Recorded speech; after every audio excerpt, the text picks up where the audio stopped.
I was in trouble or in a foxhole, I like to be with Joe Merlino. I killed somebody way before, or more than one somebody, way before I was made. Today they make guys at the ice cream salesman. So I never really wanted to be made. I worked under a man. He was the lead hitter of the family. And I learned everything from him, and I worked with him. I tended the bar in his bar. I went out when it was time to do something. But I never, he said, I'm going to make, no. I didn't like any of the other captains. So I said, you're going to get me killed. Don't let me, please. And he didn't. And eventually I ended up as the boss of the family because it had to be taken care of. It was open. Everything was open. And then the eventuality, I never told anybody that I was made when Angelo Bruno and Carlo Gambino both made me. It might have been the first time or the last, because I had to go to Chicago to represent them because of Atlantic City. They finally passed the gambling referendum, and we were going to take over and do what we had to do. But I had to be made to go to Chicago to talk to Tony Arcado, because he wouldn't talk to himself. But he talked to me, and what a man, what a gentleman. And we took over and we did what we had to do. I was a believer all my life, I could actually say, since I was a boy. And it affected me, and it made me successful, and then it made me wary of anything that I would listen to. And then the truth all came out after my disappointment with the men that I took with me when I was the boss. And they didn't even go near my family when I was away that first year. So I decided, you want to do, if I did all these years for everybody, now you want me to go do life for you, and you didn't come over with an envelope that you made a pledge you would do if I was in trouble and I was away. I went and I became a witness. And that's against my character, because I did all the other time that I did.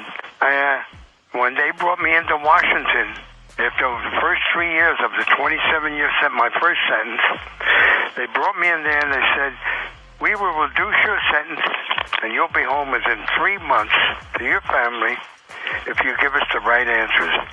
And that was at the Senate Investigating Committee in 1982.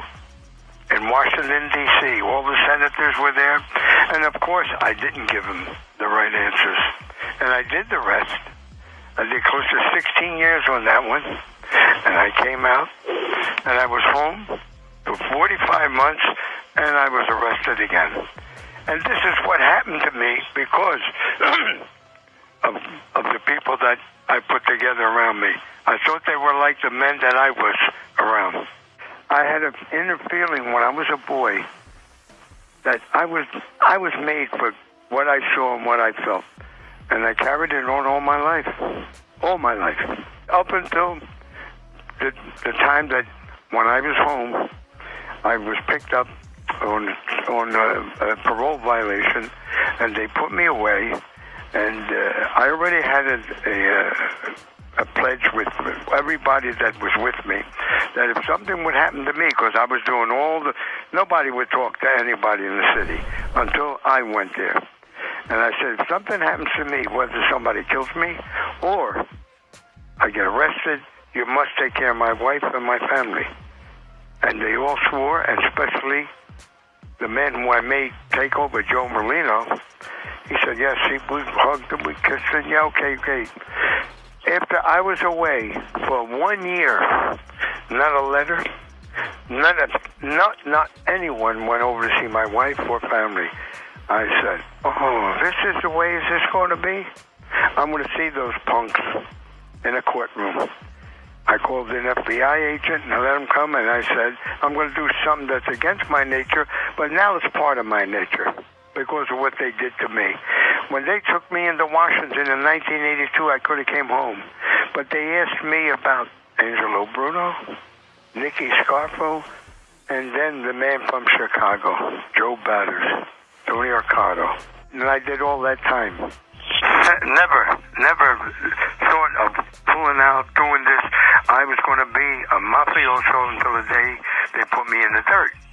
Until I got turned on and turned off by the group that I put together. And I gave them the best I could, and I put it all together. Murder or killing is an essential part of keeping together what we started when the old men came over from Sicily many years ago. It's the only thing that works. I found that out. It's happening every day in the political arena. It's happening today in the world. Without stopping people the same way they hurt people, you'll never get it done. They'll never listen.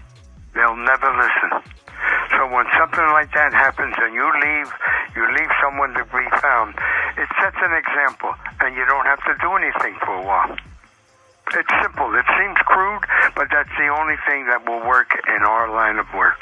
I'm not bragging about killing someone. When someone has to be killed, there are people that deserve killing. That's how we use it. And it has to be done. And that's the only way you can control a group of uneducated men that know one thing. You want to stop a man, you got to kill him. And that's what happens in the mafia. And everything's always done that way. All of a sudden, when I left, they forgot who put it all together again, and they forgot everything. So I wanted to see them in a courtroom. And I was on the stand 14 days, and I called them punks every day. If I have to turn and look in the rear view mirror, when I get up in the morning or in the afternoon or be concerned, I would kill myself.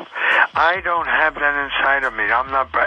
Anyone who knows me knows I wouldn't give a damn for nothing or any. I didn't take this step. I didn't become what I became because I have to turn around and look and see what's going to happen.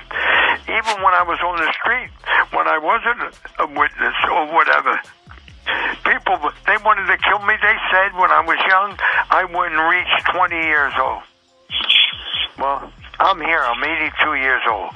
I appreciate it. I'm there. I love it. I love living. I love my family. And I love doing what I'm doing to those punks. I want everybody to know what they are. They can't hide behind any curtains now. The only reason I became a witness is because those punks did not bring an envelope to my wife and family like they pledged, and I made them wealthy men for 45 months. Wealthy men. When I came home from prison, they were driving somebody else's car, and they were living in their mother's home. When I left, when they picked me up and put me in prison again, they were driving BMWs, Mercedes, and they all bought homes. And they can't deny it. That's the truth.